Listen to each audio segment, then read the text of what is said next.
बुद्धस्स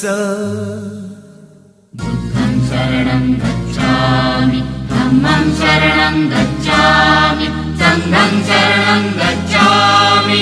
राजा नवकोटीचा राजा दयाळू दाता माझा